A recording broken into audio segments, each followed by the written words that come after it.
Welcome to Fresh Bread with Raymond McCullough. Raymond is the former editor of Irish Christian magazine Bread, and with his wife Jerry directs Kingdom Come Trust, based in Northern Ireland.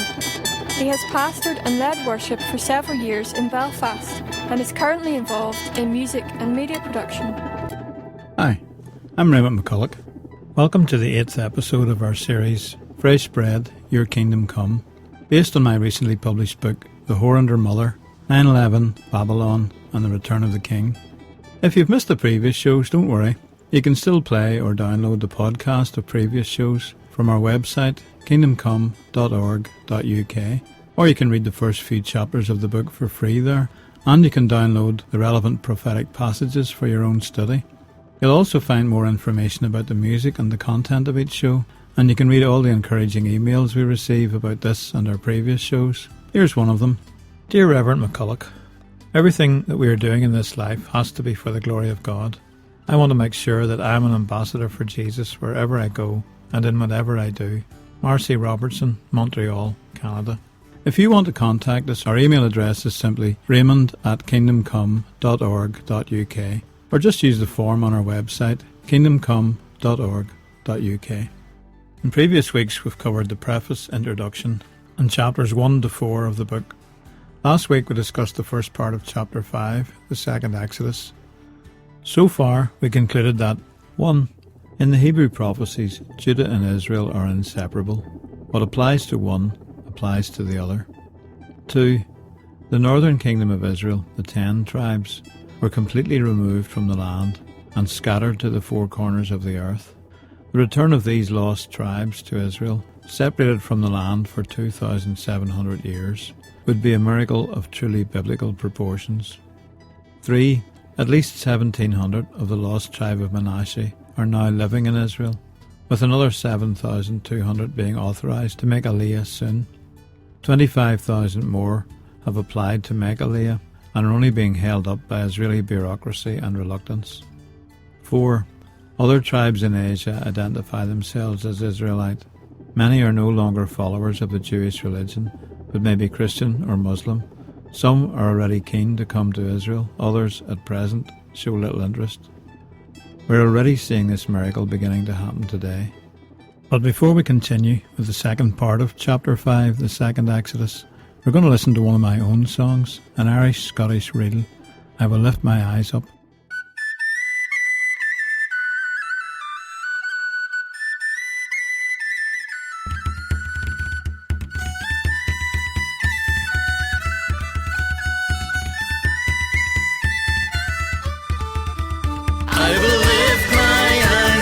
To the rolling hills, up to where my help comes from. My safety comes down from the living one who created the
to the rolling hills, up to where my help comes from.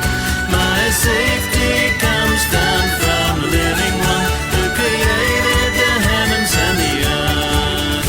Why should I worry, frown or fret, be anxious or in fear, when I have confidence that yet your grace and provision are near? I will lift my eyes up to the rolling hills, up to where my help comes from. My safety comes down from the living one who created the heavens and the earth. I will lift my eyes up to the rolling hills, up to where my help comes from. My safety comes down from the living one who created the heavens and the earth.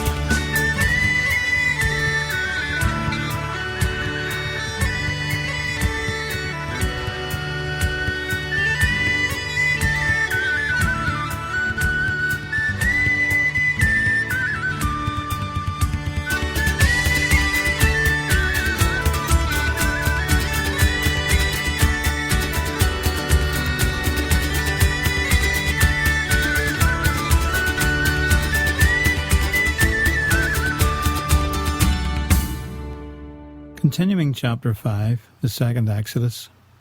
Asia is only part of the puzzle. We've previously mentioned the Ethiopian Beta Israel and the Ammonite Aliyot from Africa and Arabia. These are not the only tribes in Africa to claim Israelite origins. In Nigeria, the Igbo or Biafran tribe of 30 to 40 million, all are confident of their Israelite identity, as are many also of the Yoruba tribe. In Uganda, there are several villages of Abayaudaya who are living as Jews with synagogues and bet-in conversions to Orthodox Judaism. Again, in South Africa and Zimbabwe live the Lemba tribe. Many of the men in this tribe have been tested for DNA research and confirmed to be of Israelite descent, and the tribe are currently in dialogue with the Israeli immigration authorities about making Aliyah to Israel. As explained in the book DNA and Tradition, the genetic link to the ancient Hebrews by Rabbi Yaakov Kleiman, more than 9% of Lemba men have the DNA signature called the Cohen modal haplotype, or CMH, against 3 to 5% in Jewish populations in general. Amongst the Lemba's priestly Buba clan, the frequency of this Cohen genetic marker is 54%, which compares well with 45% among Ashkenazi and 56% among Sephardi Kohanim, or priests. There are other groups throughout the world also. The trickle may well become a flood, and a few plane loads of Manasseh and others may soon lead to a mass exodus. But at present, stumbling blocks remain in their way. Do the Israeli authorities want a massive influx of black African and Asian immigrants? The short answer seems to be no way. But once again, the Hebrew prophets have been there before us. Isaiah 11:11-14. In that day, the Lord will reach out his hand a second time to reclaim the surviving remnant of his people from Assyria, from Lower Egypt, from Upper Egypt, from Cush, from Elam, from Babylonia, from Hamath, and from the islands of the Mediterranean. He will raise a banner for the nations and gather the exiles of Israel. He will assemble the scattered people of Judah from the four quarters of the earth. Ephraim's jealousy will vanish, and Judah's enemies will be destroyed. Ephraim will not be jealous of Judah, nor Judah hostile towards Ephraim. They will swoop down on the slopes of Philistia to the west. Together they will plunder the people to the east. They will subdue Edom and Moab, and the Ammonites will be subject to them. At the moment, Judah, in the person of the Israeli immigration authorities, are indeed hostile and harassing Ephraim, in other words, making it difficult for the 10 tribes to make Aliyah. For instance, many thousands of the Beta Israel are still living almost destitute in Ethiopia because they've sold their houses and are waiting for permission to come to Israel.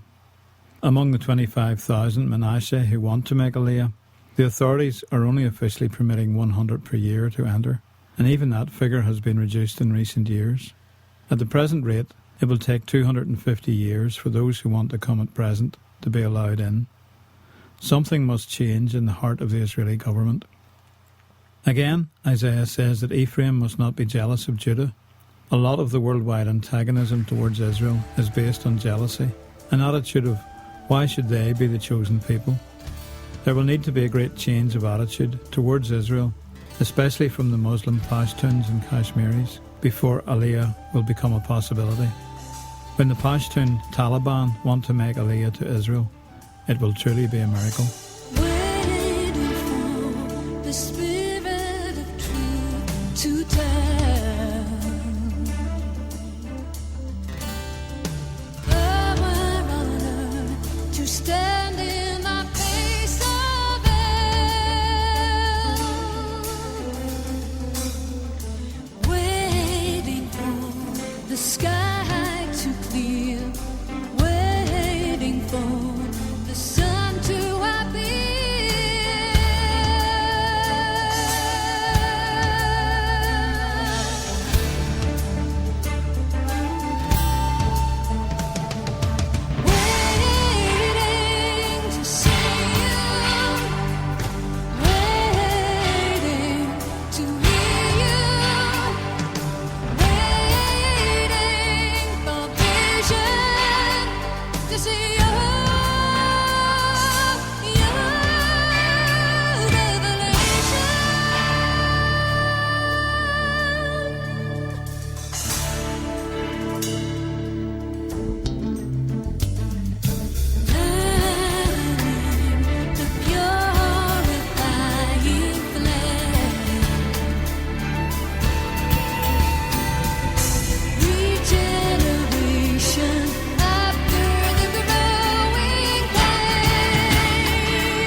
That was UK band Iona, whose lead singer Joanne Hogg is from County Derry, and a live version of the song Revelation. Nevertheless, there are signs of change. Dr. Navras Jaat Afridi, a Pashtun scholar from Allahabad in India, has spent many years researching the history of his fellow Pashtuns, studying in Israel, and also speaking in synagogues across the USA. A colleague of his, Mrs. Shahnaz Ali from Mumbai, India, is currently undertaking DNA research on Pashtun blood samples from Allahabad at Haifa Technion in Israel. In that same passage, Isaiah goes on to prophesy two major events which will affect the natural world. Isaiah 11:15 and 16. The Lord will dry up the gulf of the Egyptian sea. With a scorching wind, he will sweep his hand over the Euphrates River. He will break it up into 7 streams, so that anyone can cross over in sandals. There will be a highway for the remnant of his people that is left from Assyria, as there was for Israel when they came up from Egypt. Isaiah 19:5 and 6. The waters of the river Nile will dry up, and the riverbed will be parched and dry. The canals will stink. The streams of Egypt will dwindle and dry up. The reeds and rushes will wither, also the plants along the Nile at the mouth of the river. And 23 and 25. In that day there will be a highway from Egypt to Assyria. The Assyrians will go to Egypt, and the Egyptians to Assyria. The Egyptians and Assyrians will worship together. In that day Israel will be the third, along with Egypt and Assyria, a blessing on the earth. The Lord Almighty will bless them, saying, Blessed be Egypt, my people, Assyria, my handiwork, and Israel, my inheritance. Isaiah 27:12 and 13. In that day the Lord will thresh from the flowing Euphrates to the wadi of Egypt, and you, Israel, will be gathered up one by one. And in that day a great trumpet will sound. Those who were perishing in Assyria and those who were exiled in Egypt will come and worship the Lord on the holy mountain of Jerusalem. Isaiah 42:15 and 16. I will lay waste the mountains and hills, and dry up all their vegetation. I will turn rivers into islands, and dry up the pools. I will lead the blind by ways they have not known. Along unfamiliar paths I will guide them. I will turn the darkness into light before them, and make the rough places smooth. These are the things I will do. I will not forsake them. And Zechariah 10:6-12. I will strengthen Judah, and save the tribes of Joseph. I will restore them, because I have compassion on them. They will be as though I had not rejected them, for I am the Lord their God, and I will answer them. The Ephraimites will become like warriors, and their hearts will be glad as with wine. Their children will see it and be joyful. Their hearts will rejoice in the Lord. I will signal for them and gather them in. Surely I will redeem them. They will be as numerous as before. Though I scatter them among the peoples, yet in distant lands they will remember me. They and their children will survive, and they will return. I will bring them back from Egypt, and gather them from Assyria. I will bring them to Gilead and Lebanon, and there will not be room enough for them. They will pass through the sea of trouble. The surging sea will be subdued, and all the depths of the Nile will dry up. Assyria's pride will be brought down, and Egypt's scepter will pass away. I will strengthen them in the Lord, and in his name they will live securely, declares the Lord. The river in Hebrew prophecy normally refers to the Euphrates River, a major obstacle in the path of anyone planning to drive or even walk from Afghanistan, Pakistan, or Kashmir to Israel. In a similar way, the Red Sea and the Nile River would be a barrier to those wanting to travel from Africa. Currently, many hundreds of Sudanese refugees, with no Israelite claims whatsoever, are making their way across Egypt to cross the Sinai border into Israel, where they are being given asylum. What if the Igbo, the Lemba, and other African tribes with actual Israelite origins were to begin a similar march to the Promised Land? What if the Pashtuns and Kashmiris began to walk to Israel across a dried-up Euphrates? A similar phenomenon is happening on the USA-Mexico border every day and night, therefore it's not an impossibility. Isaiah promises a highway from Assyria to Israel and from Egypt to Israel, and Zechariah 10:10 states that there will not be room enough for them. He also says they will settle in Gilead, which is in Syria, and Lebanon, not currently part of the state of Israel, but formerly part of the Promised Land. At the present time, only a few plane loads of Israelite goats leading the flock, Jeremiah 50 verse 8, are arriving in Israel. A few thousand despairing immigrants are making Aliyah, but it is a beginning. We are already seeing this miracle begin to unfold. More and more, we should expect to see this coming to pass in the very near future. Jeremiah 16 verses 14 and 15. However, the days are coming, declares the Lord, when it will no longer be said, as surely as the Lord lives, who brought the Israelites up out of Egypt. But it will be said, as surely as the Lord lives, who brought the Israelites up out of the land of the north, and out of all the countries where he had banished them. For I will restore them to the land I gave to their forefathers.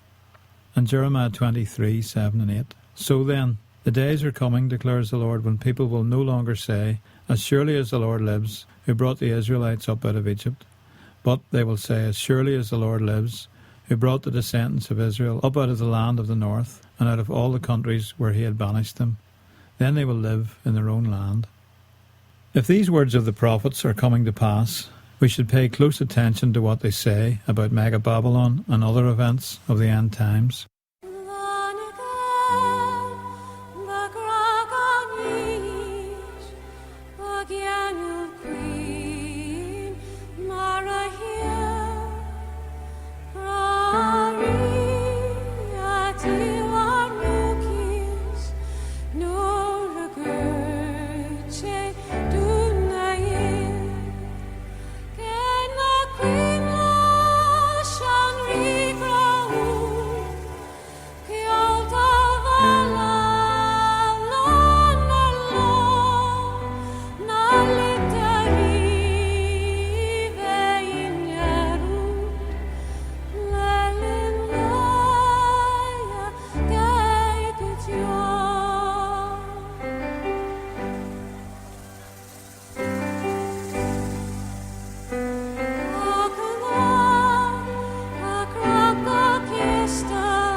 That was Liz Fitzgibbon from Cork, in a traditional Gaelic version of Here Is Love.